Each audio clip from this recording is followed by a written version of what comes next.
নতুন বাংলাদেশ বিনির্মাণের পথে এগিয়ে যাচ্ছে। আগামীতে নির্বাচনের মধ্যে দিয়ে আমরা সেই বাংলাদেশের দিকে যাত্রা শুরু করেছি। তফসিল ঘোষণা হয়েছে। ঠিক সেই সময়ে এই দুটো পত্রিকা অফিসই নয়, বাংলাদেশের বরেণ্য সাংবাদিক ফেসিবাদের বিরুদ্ধে সবসময় সরব কণ্ঠস্বর আপনারা দেখেছেন নিউজ সম্পাদক নুরুল কবিরের মতো ব্যক্তিকে হেনস্থা করা হয়েছে, লাঞ্ছিত করা হয়েছে। আমরা মনে করি যে এগুলো একটা দুষ্ট চক্রের কাজ। এই চক্রকে খুঁজে বের করতে হবে। আমাদেরকে মনে রাখতে হবে এখন অগস্ট মাস না, যে 2024-এর জুলাই গণ অভ্যুত্থানের পরে অগস্টের এই বিপ্লব এবং এই বিক্ষুব্ধ জনগণ কোনো জায়গায় ক্ষোভের উদ্রেক করে ভাস্কর্য ভাঙচুর করেছে, কোথাও একটা হামলা করেছে, সেটা একটা ভিন্ন বিষয়। সেই খুব বিক্ষুব্ধ জনতার সেই সময়ের যেই প্রেক্ষাপট, সেটি আর আজকে 15 মাস একটা অন্তর্বর্তীকালীন সরকার, এই প্রেক্ষাপটটা এক নয়।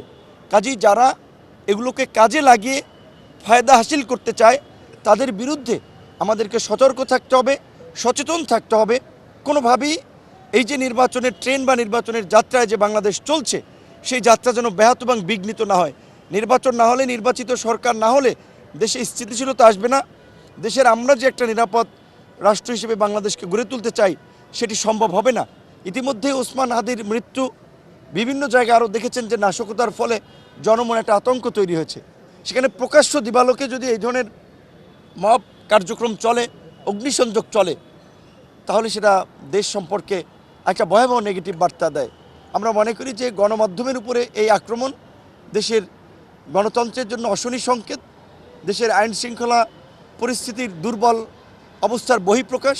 তাই এই ঘটনাগুলোতে দেশ থেকে এবং বিদেশ থেকে যারা ইন্ধন দিয়েছে তাদের বিরুদ্ধে আমাদের অবশ্যই দাঁড়াতে হবে। এই দেশে আমরা থাকি, ফ্যাসিবাদের সময় দেশ থেকে আমরা লড়াই করেছি, এই দেশটাকে আমরা ধারণ করি। কাজেই বিভিন্ন রাজনৈতিক দলের নেতাকর্মীদেরকেও আমরা বলবো যে কারো উস্কানিতে, কারো প্ররোচনায় যেন আমরা দেশের মধ্যে একটা অস্থিতিশীলতার পরিবেশ তৈরি না করি।